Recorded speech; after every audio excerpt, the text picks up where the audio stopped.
And let's just see, we are going to stream this to YouTube. So let me just check. Loading right now. And let me know when I can test my share screen, make sure everything's okay. Yeah, you can go ahead and do that. Oh, okay. We are going to stream this to YouTube. So let me just check. Oh, I can hear it. And let me. I think I just paused it. Julia, did it stop? Let me see. Can you guys see my stuff? When I can test my share screen. What am I hearing? I'm hearing a delay, but. You're hearing, I think it's just the YouTube. Oh, okay. Playing, but let's see. Do you know if I need to keep it running in the background? Or... I think you do. Okay. And but yes. You can still see it streaming now. Let's see. Yes, I can. And yes, your screen is looking perfect. All right, I just, let's check my sound. Can you hear that? Yes. Okay. Perfect. That's my disclaimer to not upset anybody. It's funny, you'll watch my presentation, you'll think it's just so tame. And I've had people like get upset over it. I'm like, really? Seriously? Yeah. I'm not taking any chances in Texas, even though it's Austin. Yeah, that's safe. Better safe than sorry. Especially right now in the middle of in the political situation. Yeah. And you're in New York? New York and Winston-Salem, North Carolina. And right now I'm in Winston-Salem. Got it. How is it there? Is it already super cold? No, actually, it's been like 74 and beautiful. Oh, my wow. husband's wearing shorts, and it's a little weird. That sounds wonderful. Yeah, I'm actually in California right now, and there's been a bit of a cold spell. It's been about 40. California? I'm in Los Angeles right now. My daughter and her boyfriend lived in El Segundo and Pasadena for a while. Oh, awesome. My sister just moved. I'm actually living with her now, but she just moved from El Segundo. Yeah, they loved it, but now they're in Chicago, and she loves the leaves and everything, so it's kind of cool. Yeah, that fall weather is pretty nice. Yeah. All right, so I think I'm all ready. And you're on mute. There you are. There we go. Yeah. I see you got on, so that's good. So are people now logging on? They can hear us? Yes. And we are also streaming to YouTube currently. Okay, so we've started.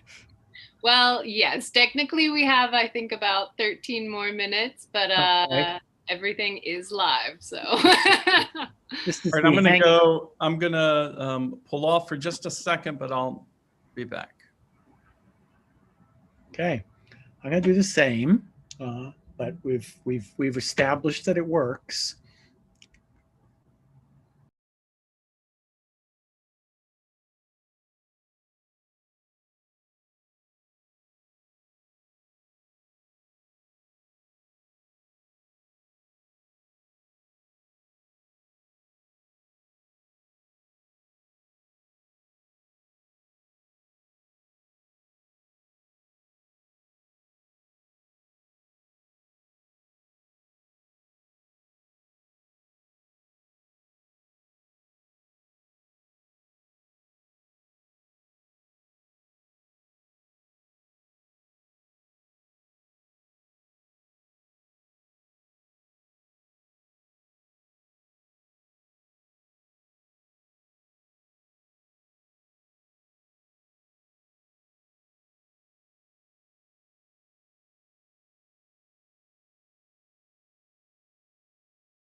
Hi, Diana.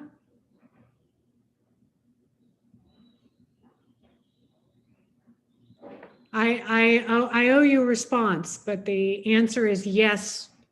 Let's get that going.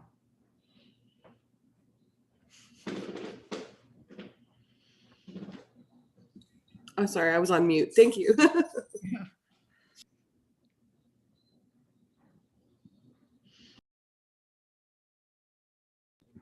And Frank, I don't believe we've met before. You're at UVA, is that correct? Are you still at UVA?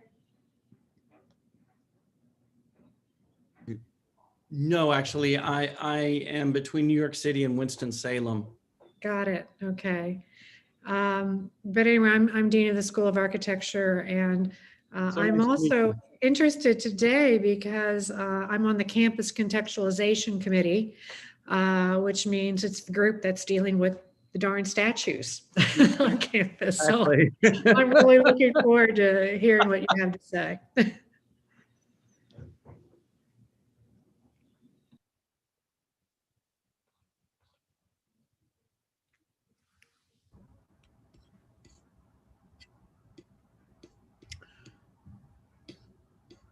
I am assuming that we'll want to give this a couple minutes or so to let people gather, and then I can start in on an introduction.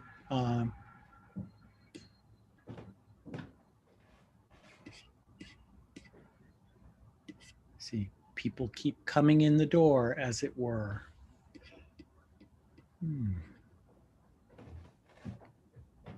I think these lectures, which are really wonderful, have such a strong life after in a recording. Mm-hmm. And I think that many people are finding the recordings are even better than attending live, because they can do it over morning coffee or something like that. Pause. Well, yeah, exactly.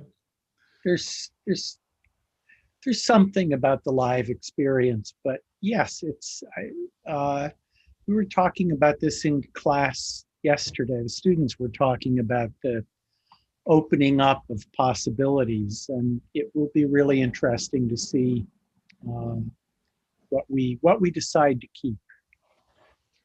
Yeah, I am hoping that we keep some aspects of this, and because the most important part about it is that it has opened up enormous territory for us. The number of people who can be involved, who we can talk to, and who we can communicate with. That is something we cannot lose that opportunity. But I'm also with you on, I can imagine what it's like for everyone, and particularly for the students, to let's just say be online from 8 until 7 o'clock at night. That I like the ability to watch these, maybe not over coffee, but over a cocktail. Well,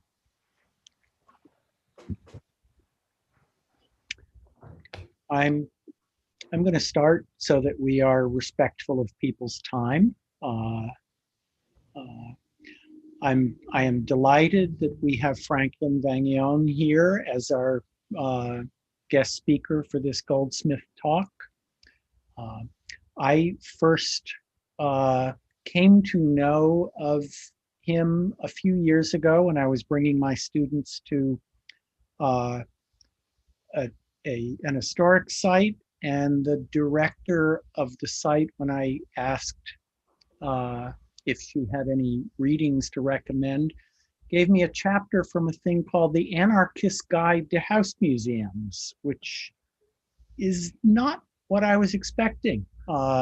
So Franklin has continued to do interesting things that have got my attention, and finally gotten us to meet virtually. Look forward to the real thing. So Franklin is the principal of Twisted Preservation, a consulting firm. For years, he is an architect. He is the president of the Old Salem Museum and Gardens in Winston-Salem, North Carolina. And before that, he was the director of the Historic House Trust of New York City, which manages, which does things with the historic houses that New York City has somehow collected over the years, of which there are a lot. So with that, I want to hear Franklin. We all want to hear Franklin, not me. So take it away, please. Thank you, Michael. And thank you all for inviting me. And we were saying earlier, and some of you may have heard that these lectures have such a life as a recording afterward. And I'm always happy to be asked to speak to a crowd, knowing that it really is even much larger than we're aware. So again, thank you so much. We visited Austin maybe last year or the year before, so it's kind of nice to be back digitally. I'm going to share my screen.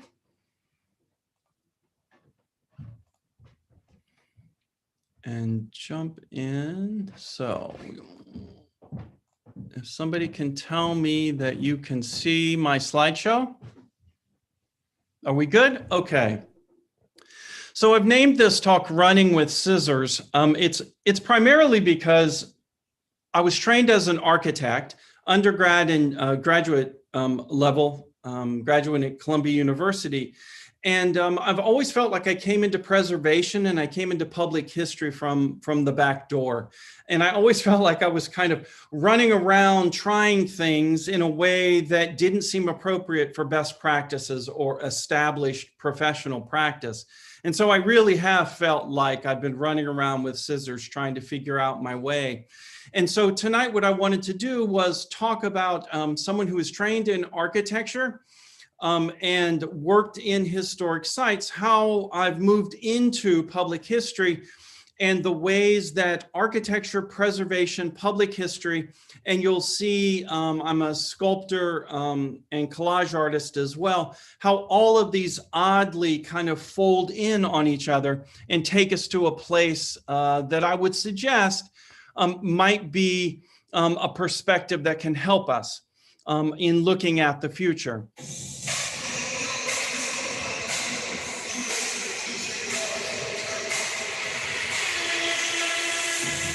So I always have to start off my talks with this disclaimer.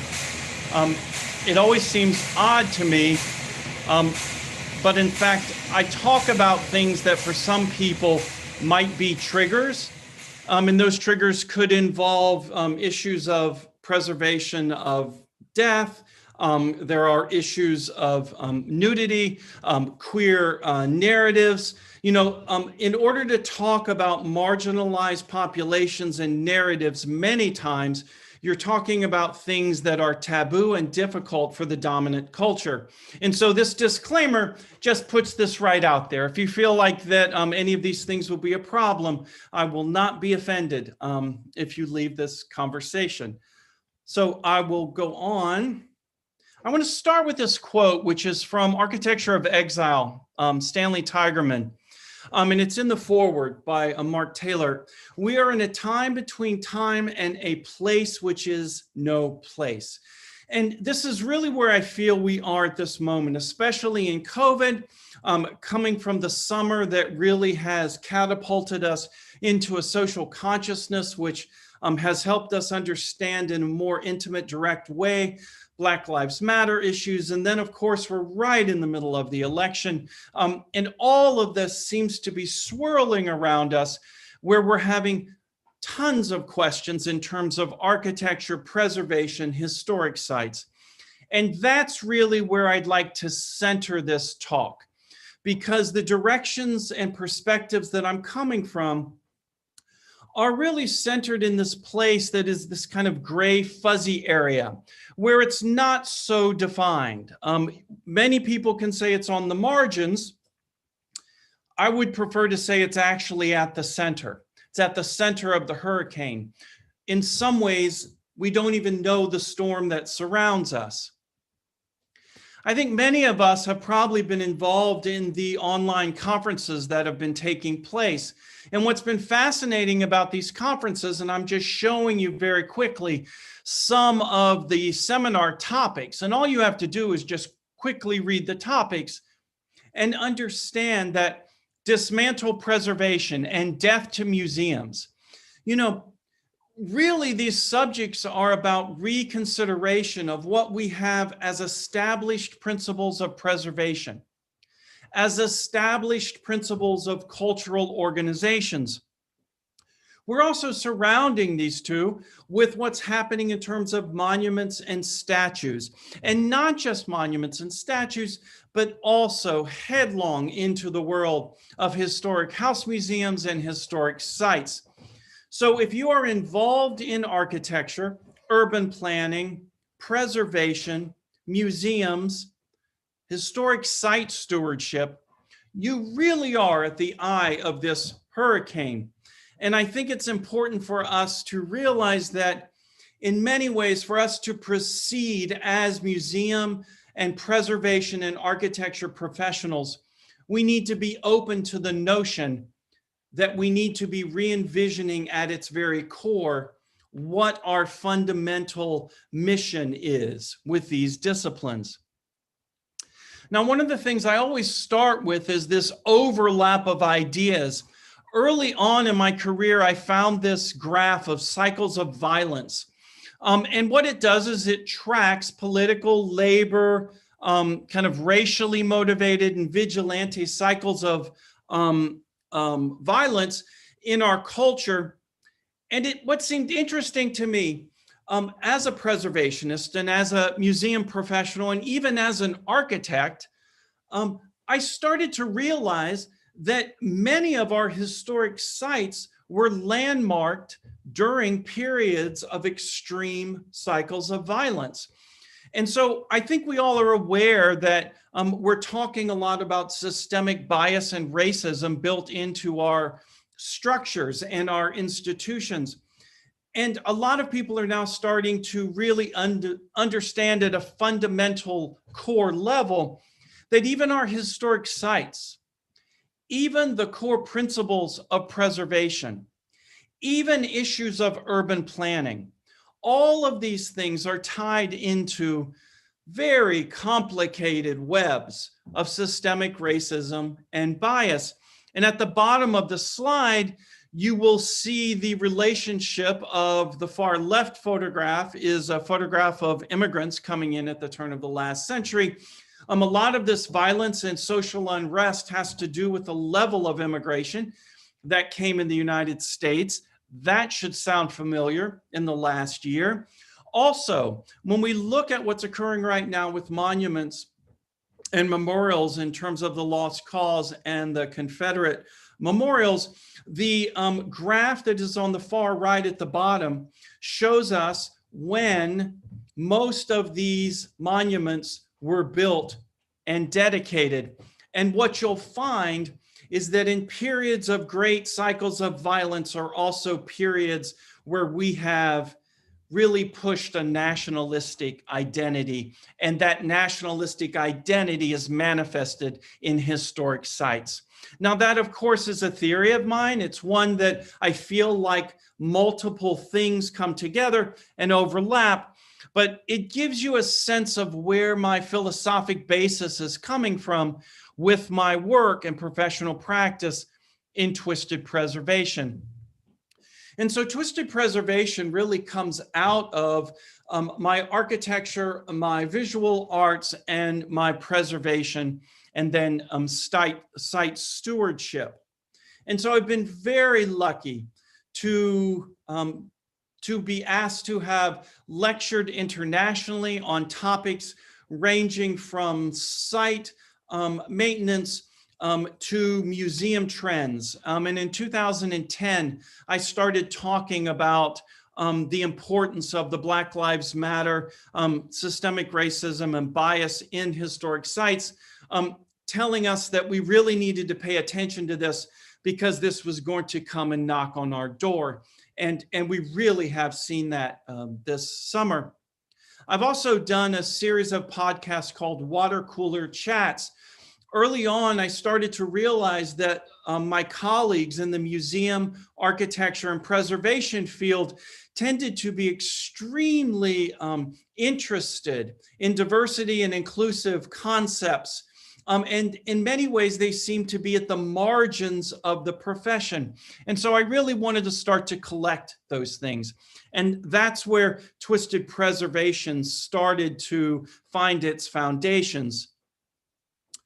My professional practice really starts as a kind of blog, and the Twisted Preservation blog is still up and running, and I still write on it, and it is what became the Anarchist Guide to Historic House Museums. But you can see from this slide the concepts that I talk about, and I don't really talk about them as if I have answers. I really talk about them because I have questions. And I don't see a lot of people answering those questions. And so my blog in Twisted Preservation stems out of a wish for talking about these issues and figuring out how to use those answers in ways to re-envision preservation, urban design, architecture. Recently, and it was just mentioned over the summer, I started writing blog posts called Systemic Racism and Bias in Preservation, really putting these ideas out there. Of course, none of them are new. It's just that I think that it hasn't been collected in one place. And that's really what I started to hear, was that these ideas collectively were the first time that people felt comfortable from a preservation, restoration perspective to start to look at, for instance, preservation is essentially an elitist, class, and racially divisive activity whose result is a form of economic bias and segregation. And I go on, I think, 9 or 10 different posts trying to outline my basic thoughts on why historic districting, why historic codes, why historic resources commissions are all systemically biased, and what kind of effect that has on urbanism and preservation. As part of Twisted Preservation, and it's really tied to speaking internationally, I've been extremely lucky. There's been a concept that I've worked with for quite some time, and they're called one-night stands. And I've always felt that historic sites have really been flattened. And what I say is that history has flattened these sites out, that we've lost the understanding that these sites are in fact places of domesticity, that they're places where real people lived, and they are places where everything that you and I do tonight and tomorrow morning in our apartments, in our houses, occurred in these historic sites. So I actually asked to stay 24 hours in historic house museums and sites. I asked to sleep on the collections beds, sit on the furniture, use the teacups, actually use the house and the building and the historic site in ways that would make us understand it better from a place of habitation. I've been lucky enough to be able to do that in the United States, all the way to Australia, and there are more planned. And one of the reasons why I think this is so valuable is not because there's a place of privilege for me to sleep in historic house museums, but rather in that place of privilege, I'm given a kind of space for pause and quiet to really think about these historic sites separated from the history and the interpretive quality of those sites. And you'll see that my architecture and art come in these one-night stands, because what I try to do is visualize these places in ways that make us think about them beyond museums, because in fact, they are not museums. They are in fact houses that have been turned into public places, and those are distinctly different things. I'm also particularly interested in doing one-night stands at places whose interpretation primarily focuses on the dominant cultural narrative. And I'm interested in speaking about, learning, and then illustrating those narratives that have been marginalized, repressed, or not talked about at all. And so these one-night stands are also publicly made available on the Twisted Preservation blog.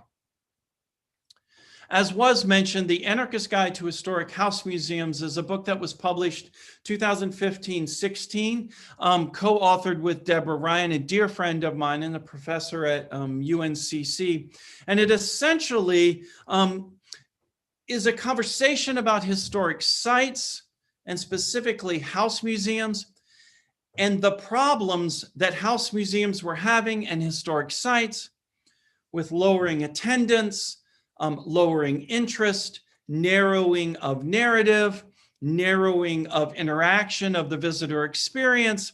And all of those things come together in a series of understandings and suggestions on how we can look at historic sites in new ways that increase the tactile engagement of our visitors.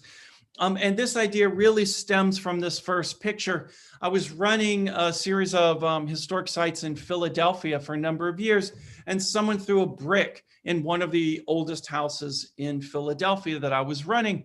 And it occurred to me that something was wrong, that was the case. And then whenever I would go to a historic house or a history site, I would almost invariably have a bad tour. And here's somebody who loves these places, even just for the architecture, and I found it boring. And so this is really what stemmed the Anarchist Guide to Historic House Museums. And even now in 2020, there are some people who think that this book was the dismantling of best practices for house museums. And I quite simply said then, and I say now, this is about inverting best practices, that the visitor becomes the primary focus, not the building and not the furniture. Also, one thing as an architect, I realized as I went into preservation, and I don't know where this kind of comes from, but I realized that there was no way to compare historic sites. And so what we did is we just produced our own quasi-scientific studies. And I'm just showing you some of those tools that we produced. And many of these tools have started to be utilized by historic sites to assess the visitor experience, the engagement of those sites. And in the bottom right, I'm showing you the matrix that came from the Anarchist Guide to Historic House Museums book, so that you could self-assess your site and that you could contact other sites. And in a way, it would give you a language to speak to other sites. And so this historic research has really been primary research, I guess, stemming from my background in anthropology and archaeology, bringing a kind of sense of study, a sense of quasi-scientific understanding to these things which seem very ephemeral. And that is, the first chart on the left, is energy, imagination, and excitement. I got too frustrated when someone told me that a site was boring. I wanted to know what that meant and why. And so what I'm not showing you on this chart is we also tracked text on what they were thinking about when in that chart they were in that spot. And then we asked them to also photograph what they were looking at. And guess what? The most interesting things were non-restored, non-interpreted, non-docent-led activities in historic sites. And so these things started to share with us new directions on ways that we can think about historic sites and house museums. We also did extensive study on what you and I do in our houses on our own. And the third image over from the left is a distinct activity survey where you just track what you do in the morning for 2 hours.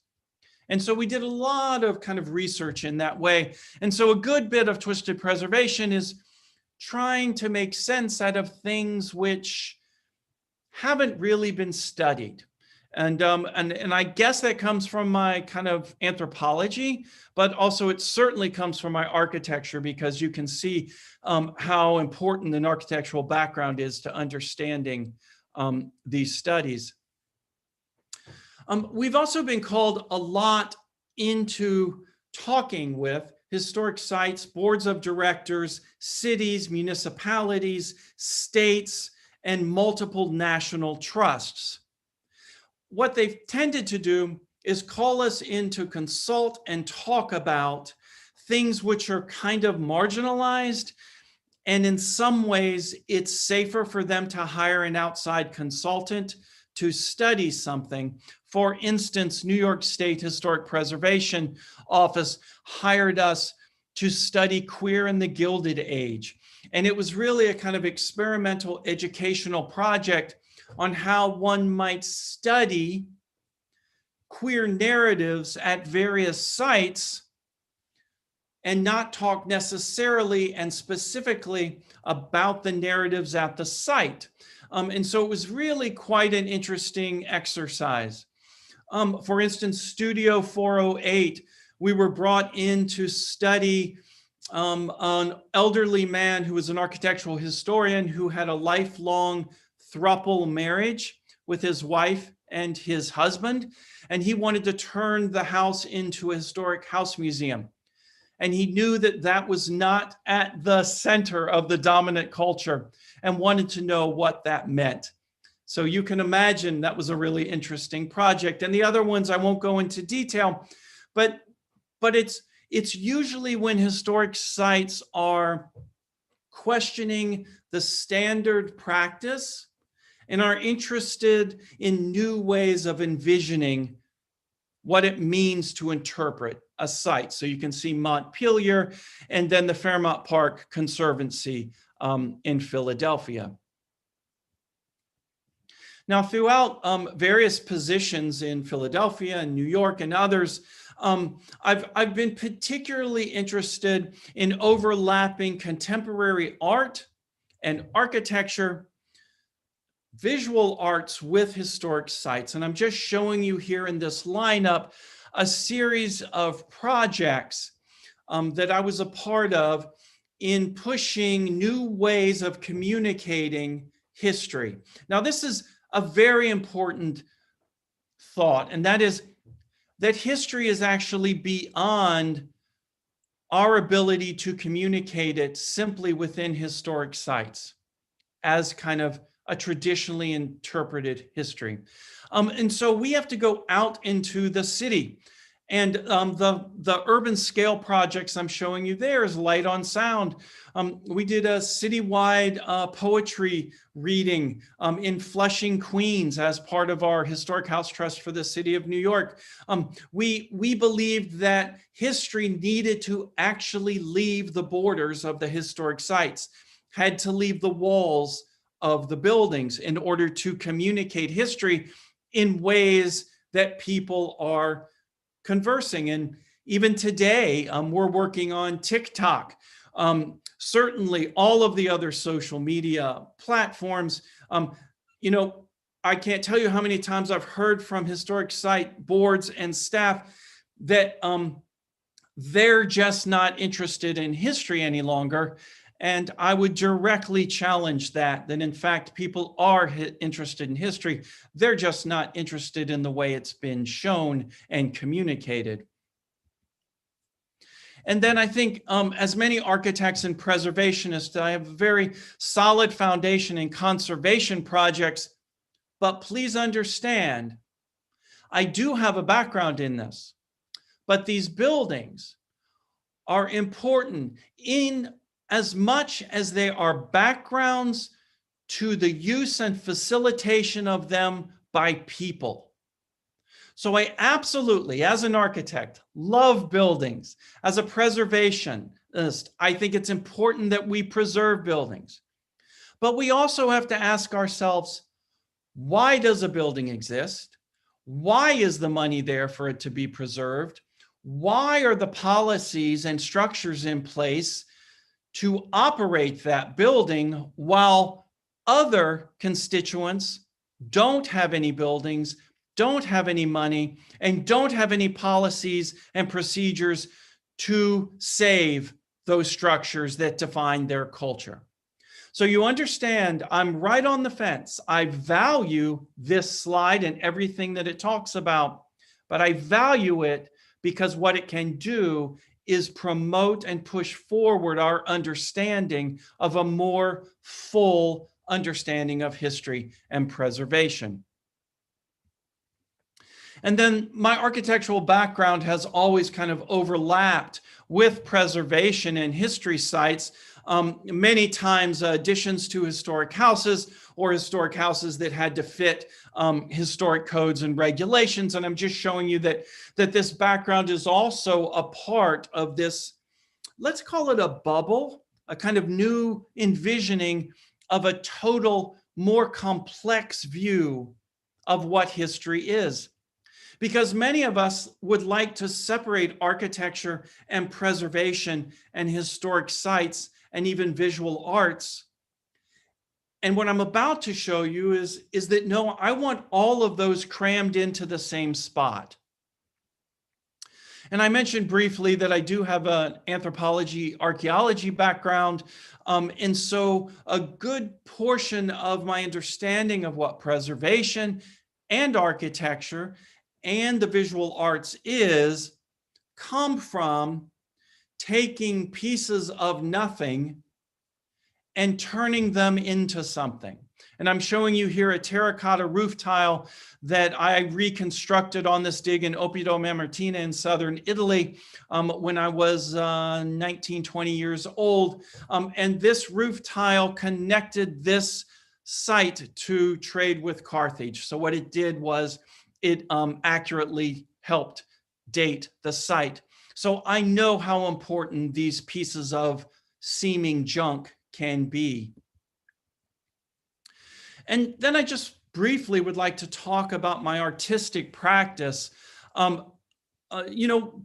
Essentially, and I won't make it any more than it is, I have collected junk my whole life on my architecture sites, on my preservation restoration sites, on walks around cities, on my travels, and I have combined those into sculpture and collage, which try to address all the subjects that I've spoken about so far, and that I hope questions and discussions will follow about what is public history.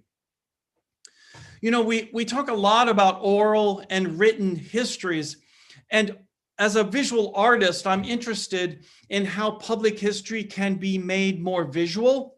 And so this is a project I've been working on for some time. It's the Secret Sexual Histories of Gay Men. And essentially, this is oral histories of marginalized stories, which normally are never told. And if they are told, they are suppressed.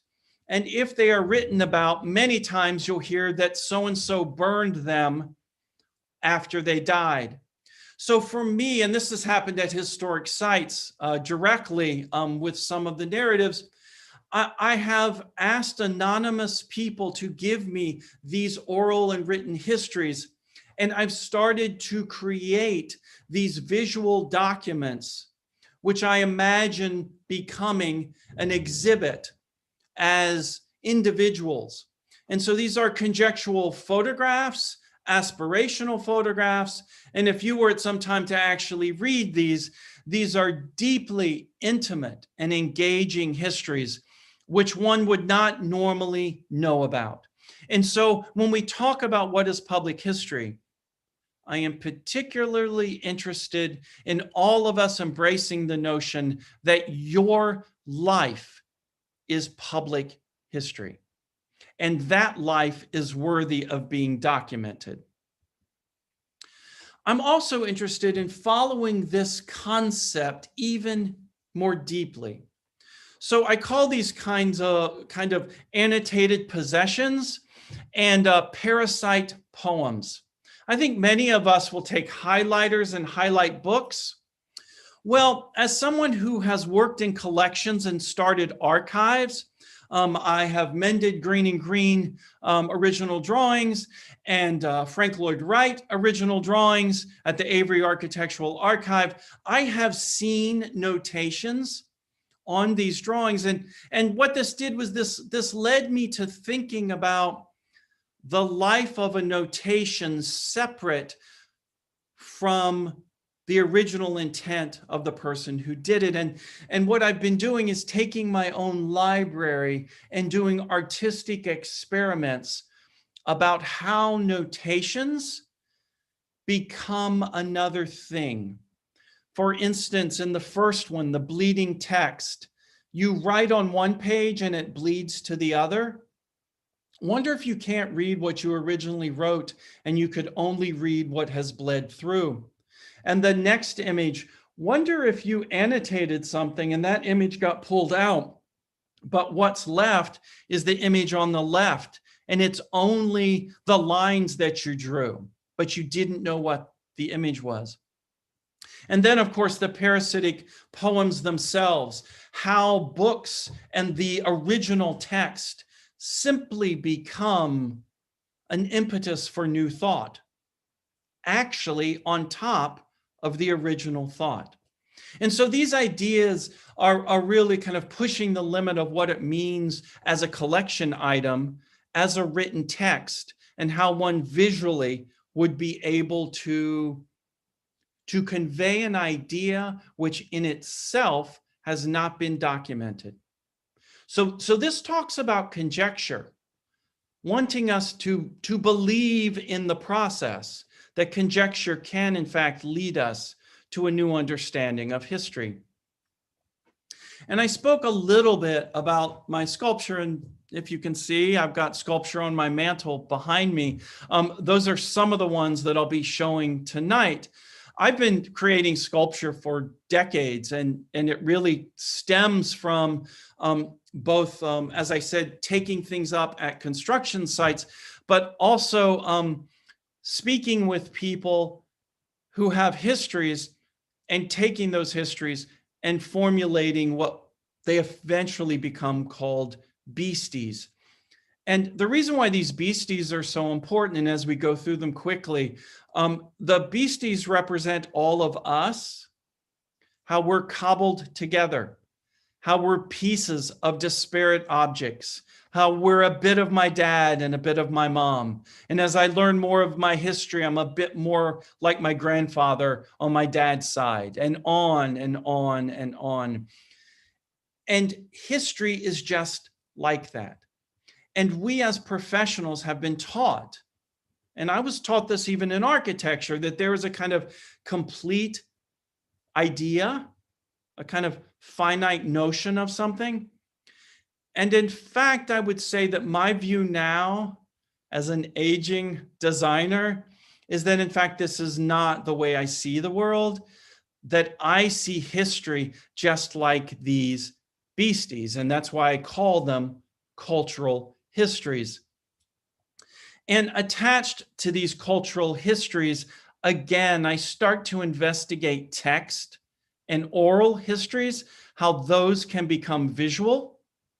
And then also the insertion of photographs as forms of contextualized meaning with these disparate objects. The production of what I call pillow books takes these beasties, these conjectural beasties, to a place of, I think, re-envisioning how text, written word, can convey history in ways that are less finite. And of course, the idea of a pillow book comes historically from, I believe it's a Japanese woman who felt voiceless, was not able to have any presence in her life. And she wrote her thoughts down on her pillow book. And we now have those books. And so these pillow books are these unmentionables these ideas of histories, just like the sexual histories of gay men, the histories that wouldn't normally get documented. And what I'm trying to do with the pillow books is saying that that kind of documentation needs to be conveyed somehow visually.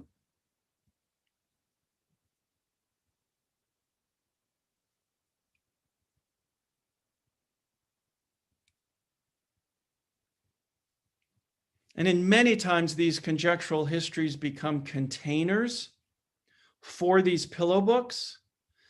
And these containers take on qualities of us as containers of our families, of our histories. We in ourselves are manifestations of history.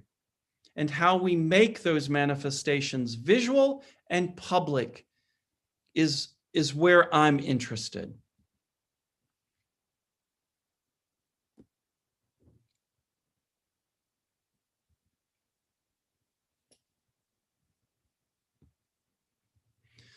I've also become really quite interested, and this has been going on for maybe a decade, and that is how we memorialize and place monuments in the public sphere.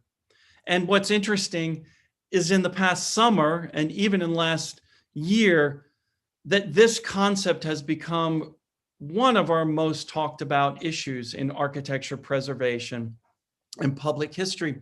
And so one thing that I've done is I've continued to do what I call plaques or monuments, trying to bring about this notion that just a bronze plaque with text cannot really convey the complicated histories that you and I contain. Think of those conjectural history beasties. They contain complication. And so each one of these monuments and memorials become kinetic. It was also another issue for me that most of these memorials were not engaging, and they didn't pull who I was into its meaning. And I found it fascinating that perhaps I could have one meaning for a monument or a memorial, and somebody following me could have another, and how our interaction could affect the monument itself. So this was one I did particularly for Matthew Shepard, who was killed in a hate crime for being a gay man and left to die. And this is a monument to Matthew Shepard, and I won't go into the details, but the story of this is really about public history. This is about the details of the narrative expressed in a visually complicated and difficult way.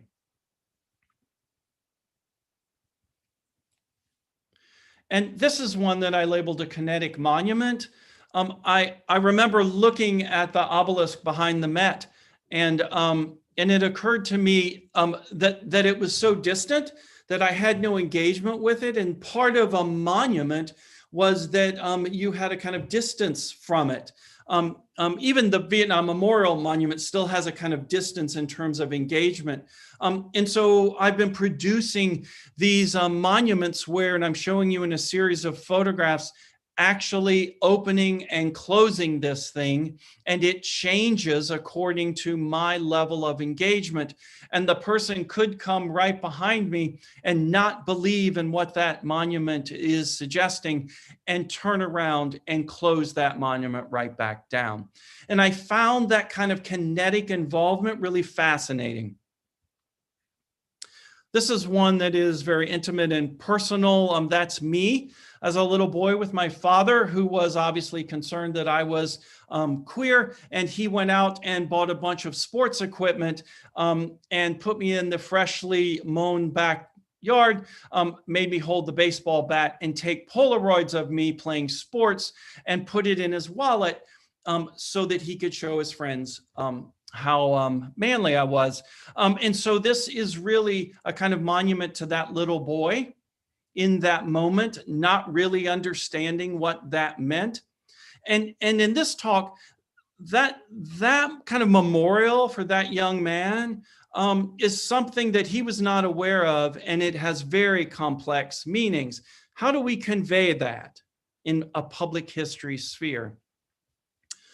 Also taking this into an architectural sphere, how these things can have very strong kind of spatial consequence, and tying it back into my historic site stewardship, really interested in rooms that don't get much play from us preservationists, interested in the bathroom as being an archive of waste, in the introduction of these monuments and memorials to waste. And this is a conceptual installation for that idea.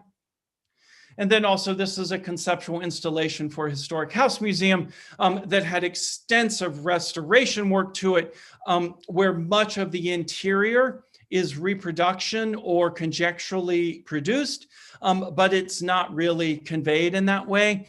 And so I just wanted to tear down the wall and pull out that conjectural fake woodwork and hang it next to the building and spray paint it with graffiti to let everybody know that don't call this building authentic. We need another word for this. It's really questioning what authenticity is. Because I value that, I just want to make sure that we think about authenticity in ways that allow us for a more complex understanding. And very interested in how public history can take on visual ideas. And another conceptual installation, I remember hearing on TV someone who said that all of the gays needed to be put on a boat and sent to an island somewhere. And it occurred to me that even in death, that I didn't feel like the queer community was to feel safe. And so what I did is I produced this transient mausoleum for queer populations. And really in the spirit of a modest proposal, I just wanted to determine how many containers it would take as gay people died, that you would be able to fill them with the cremains and move them around as people were ousting the queer community. Very similar to what's happening right now in Poland with the LGBT community being pushed out of certain cities as LGBT free. So the idea as a public history concept is not that far-fetched. And during COVID, I've really felt the need to work on things, but it's been within my own sphere, really analyzing the library that I have. And I suggest everybody do this. Try to bring all of your books down to the lowest amount that you can, and then analyze it. And one thing I analyzed is that my education and my books were incredibly biased towards colonialism, towards dominant white male culture, which was really surprising to me considering that I've only had female mentors in my education. But most of the books, even by my female mentors, were male authors. And so what it did is it now allows me a chance to re-envision and rethink what my library as a collection says about me in a public history sphere.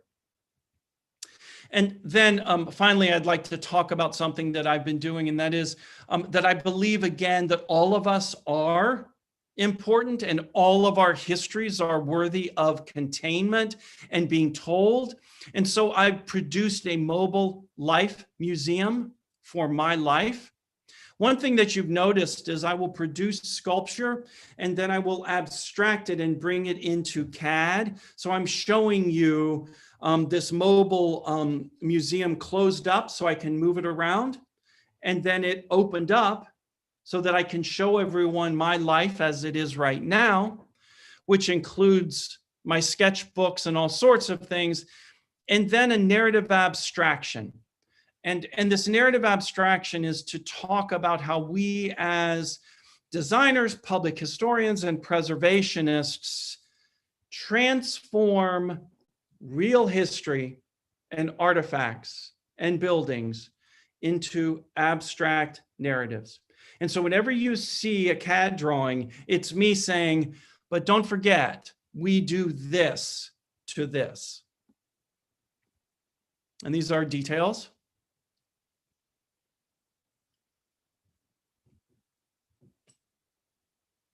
Things that I've collected throughout my whole life, compiled in a way that allows some meaning for somebody who might find it.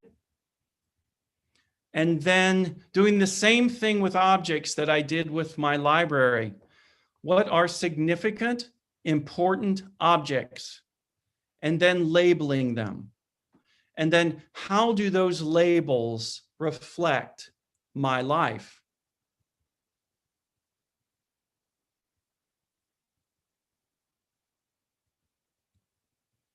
And so there, I will stop. And what I would like to just repeat is that my hope and my wish is in our professional practice that we convince others that public history is far more complicated and all of our lives are worthy of that kind of representation. So thank you, and I'm open to any questions or comments.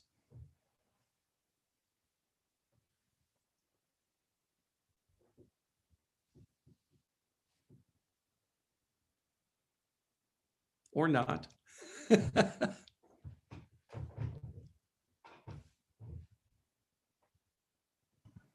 Hi, can you hear me? I can. Cool. I absolutely loved your life library experiment, and I just had a few questions. So when you figured out where the biases lied in your current collection, how did you shift that and like find like new materials and books that were more aligned with like, yeah.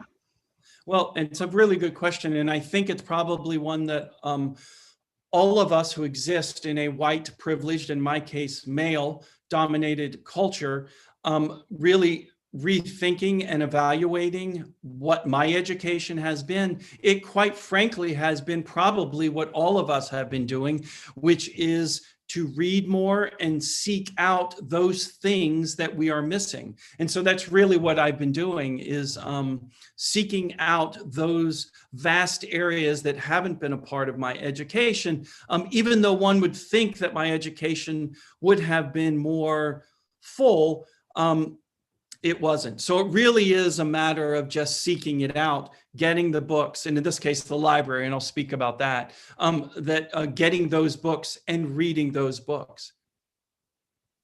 But what it did do is it provided me a platform and a direction.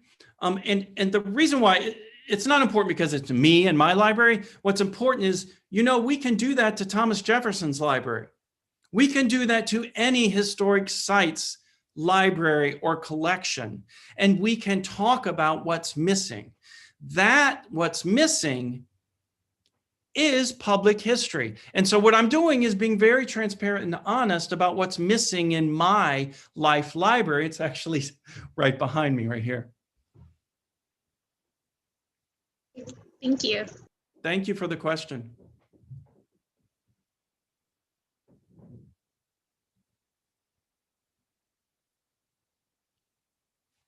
Thank you. Frank, I have a question.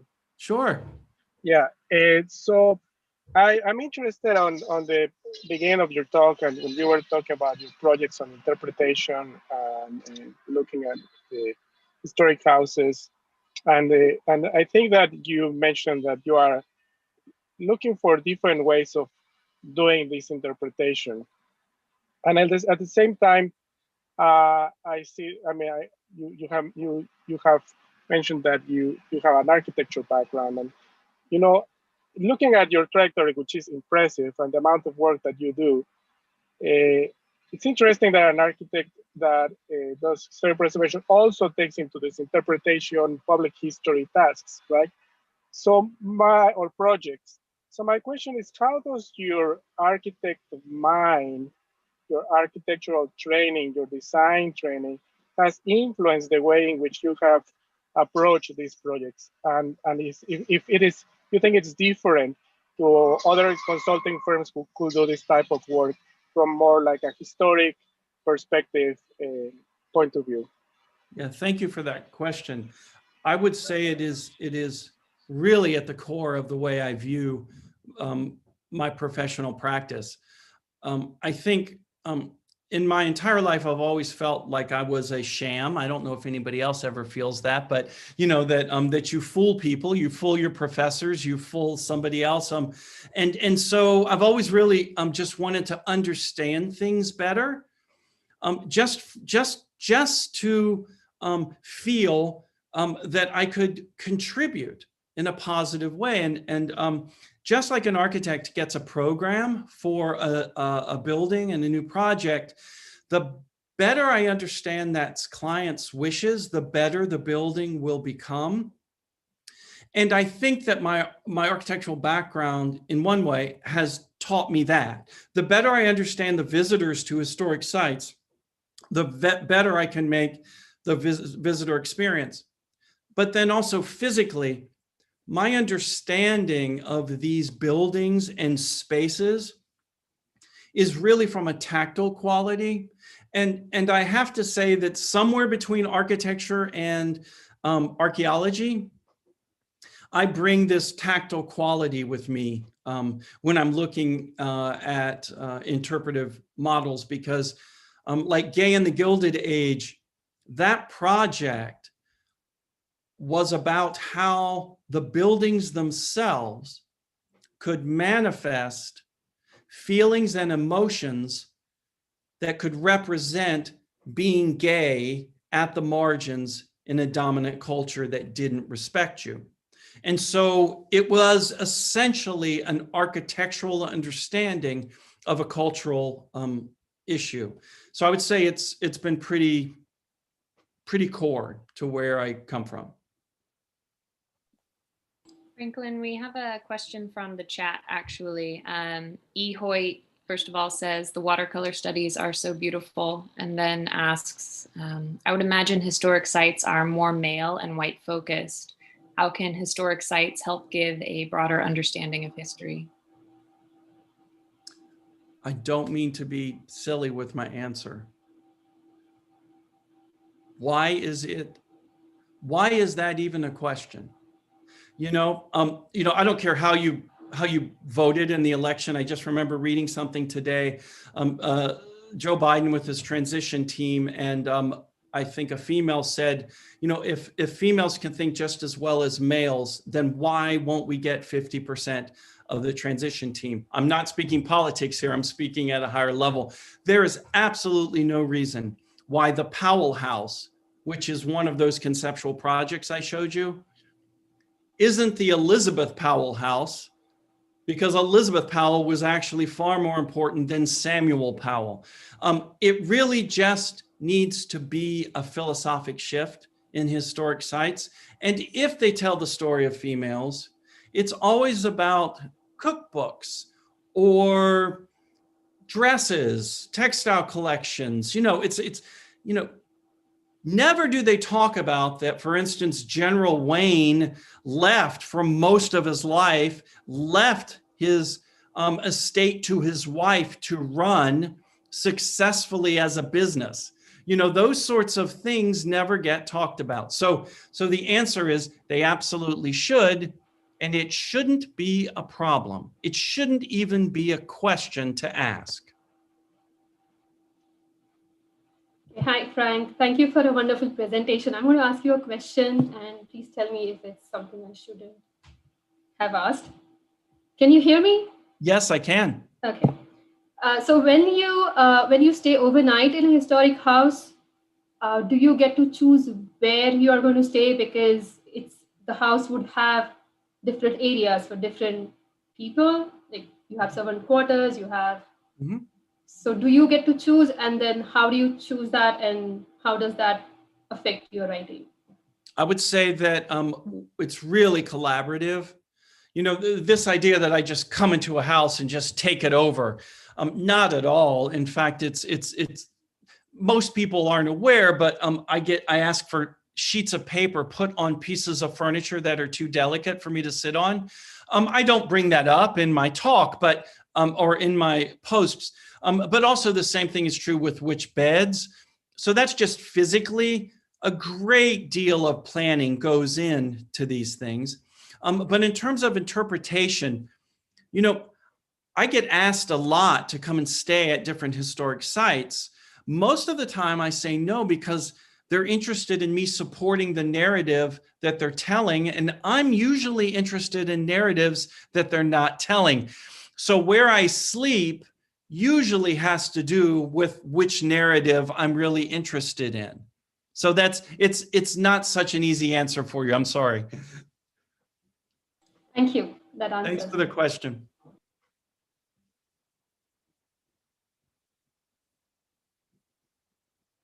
Anyone else? Franklin. Okay. I have another question. Sure. If that's okay. Of course. But it's from I think will come from a different perspective, and your talk was totally at a different level. But just we have several students here, historic preservation students, who are looking at their own careers. Yes. And looking at what they will do, and your work is very impressive and it's multifaceted, and it's very mundane. But how does your firm work? Where does the money come from? How is it that you operate? What is your business model? I mean, that's a very fair question. I don't know if it's a fair question for the talk, but I'm justifying it based on that. We have several students here, mostly students who will be interested in learning. Okay, how can I do that? Sure, very fair question. And you don't know me, but I tend to be very transparent. Maybe you can tell that from my presentation. So I have no problem. I think that whatever trajectory my life has taken, if it can be of use for somebody else to understand what they want, I'm happy to say this. I will say that I have had twisted preservation for decades. The work from twisted preservation, with the exception of just a few years, which really preceded the writing of the Anarchist Guide, and then a few years after the Anarchist Guide, twisted preservation doesn't bring in enough money to sustain a firm. So I've always had other jobs in the field to supplement the other work. And that's really important, because I tell all of my daughters this. We are in a world of diversification.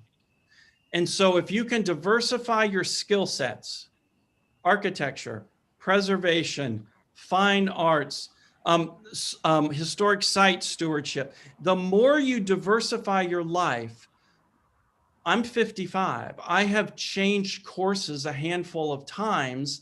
You're looking at them in a presentation, which seems like they're kind of sequential, but in fact, they're just as complicated as my beasties. And so one thing you as somebody who's starting your career, I would think, need to understand is your life will be just as complicated, and that's okay. But the more diversification you can bring to your life, the more ability that you can do things like twisted preservation or the Gay and the Gilded Age, which really essentially paid for an incredible group of consultants to work with John Yegley is not only my husband, but he's vice president of Twisted Preservation, work with us on Gay and the Gilded Age to produce what I think is a fabulous, incredibly interesting educational pilot project. That for me is why I do twisted preservation. So that's where I come from. It may be something entirely different for other people, but it also allows me to remain a part of the very set of fields that I love, but separate from so that when I feel like a critique is useful, that I can make that critique. Did that answer your question? I'm trying to be really clear with you.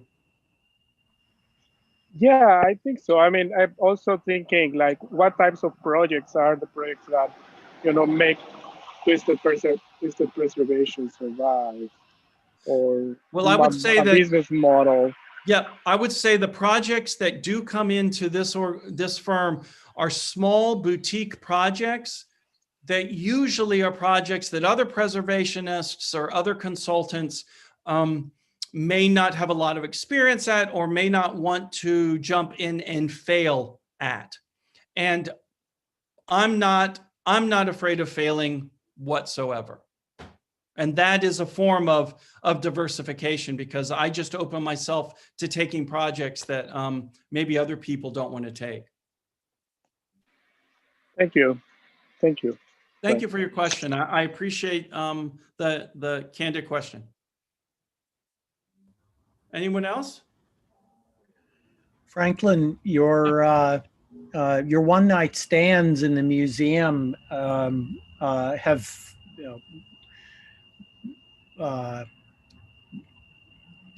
shined a light bulb over my head as I come to realize that maybe the fascination with ghost stuff at every historic site is just a sort of category that people have got that allows them to try to be there at night and allows them to try and break out of the narrative to something else. That's an interesting point. I'd never really thought about that.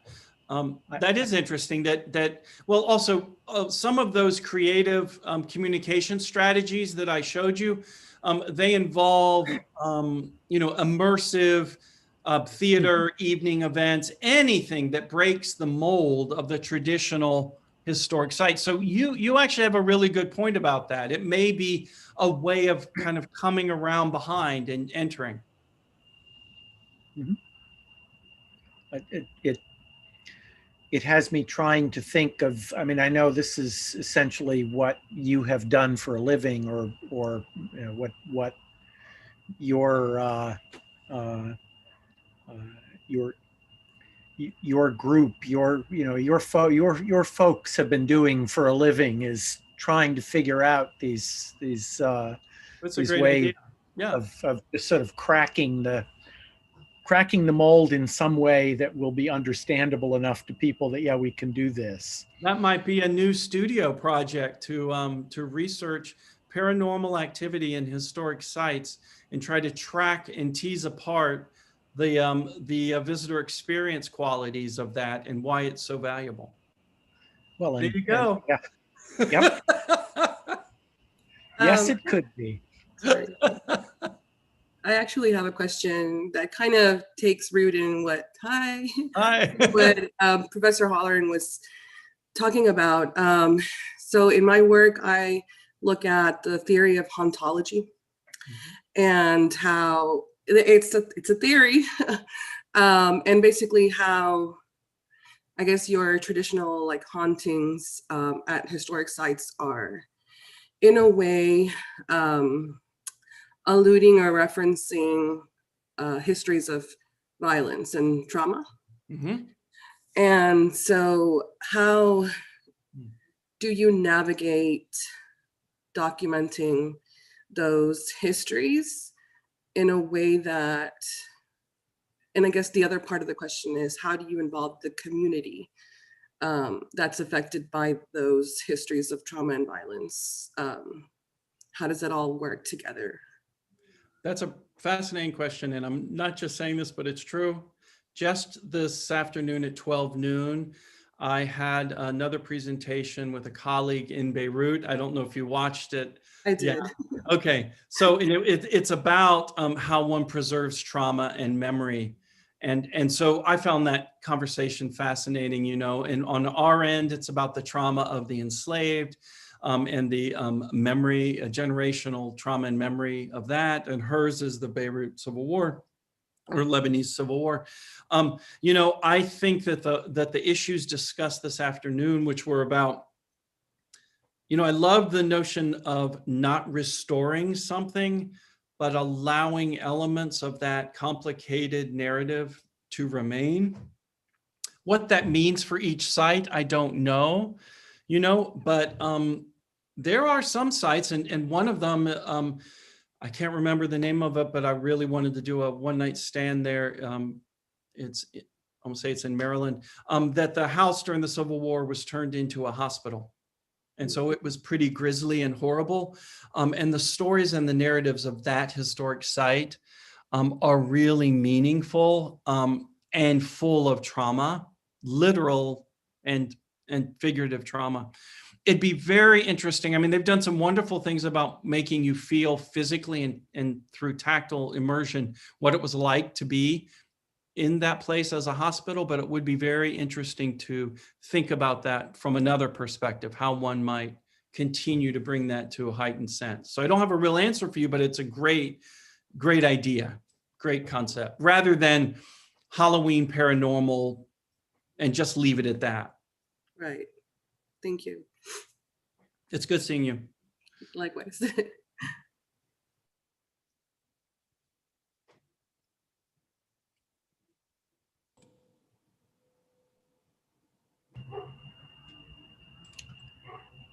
I have a question. All right. Hi, Tara. Thank you. Hello. Thank you for your talk this evening. I was particularly struck by your various art projects and how they specifically relate to creating public history, owning history. And for me, that really spoke to one of the reasons why we have a dearth of information in the field. We have all of these marginalized stories is because of the lack of representation for BIPOC communities, LGBTQ communities. And I was wondering what you thought about projects such as those, particularly on a K through 12 level, and how something like creating your own mini museum or personal museum might encourage young people to not only think about what history is, how we create and craft history, being able to own history, and having a stake in it personally, and how those kinds of projects and tools might be used to encourage students to have a larger understanding of history and context, but also to understand the kinds of things that we do as professionals, as academics, as preservationists, as consultants, and so on and so forth, so that they know that people do these kinds of things for a living, and then they could tell their own stories in that way, and to help sort of bridge those gaps in our fields. Thank you for the question. Several things come to mind. For marginalized communities and people of color, the idea that their history was worthy of containment, right? And in a way, that's kind of what I'm saying about the transitory mausoleum, that even just the physical remains are worthy of something. That if young kids are not taught that their history is worthy of containment, that, for instance, their own life in their own museum is worthy of something, then they'll grow up never expecting or wanting to know the history. And, right now what we're doing is struggling with individuals who have enslaved individuals in their past. There's just really this emptiness, this void, because genealogy just has an almost impossible task of trying to go back. DNA is really helping us with that. So that's what I really like about your question, is kind of an understanding that whatever those tactics are, I think like a life museum for a bunch of sixth graders would be way cool. I would love to teach a class with a bunch of sixth graders to produce a mobile life museum for each one. But beyond that, it would seem to me that the appreciation and expectation that history would be there for them when they're old enough to care. So I think your idea is a really wonderful one, and it just starts to grow. So that's where I'm animated, because this idea just really starts to grow in importance, because there are whole populations out there that look, it wasn't until I was probably in my late 40s that I even knew there were books about history of LGBTQ individuals. I mean, and even today I will read books and I'm like, he or she was gay? Like, Right. really? Like, you know, and so for me, I'm in the business. You know, I try to specialize in it. My husband is a scholar in this, and we still find narratives that have been suppressed. So great idea. Go and do it and let me know how it goes. Keep me involved. I would love it. Okay. Thank you. Thank you.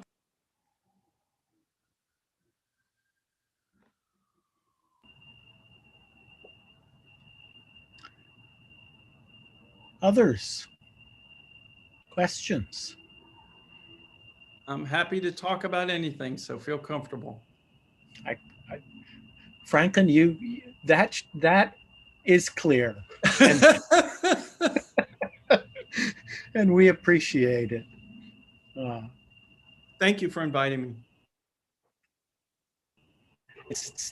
It's our pleasure. Thank you for joining us, and I'm going to let our tech host tell us stuff about the recording and anything else, but thank you very much. Thank you. Thank you so much, everyone. So nice to talk with you. Thank you.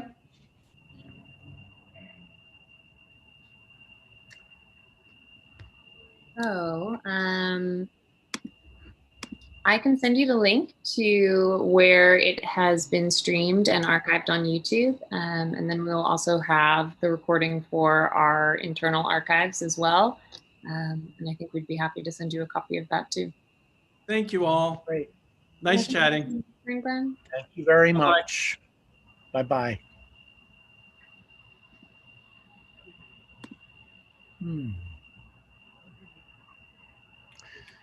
Thank you, Megan. Thank you.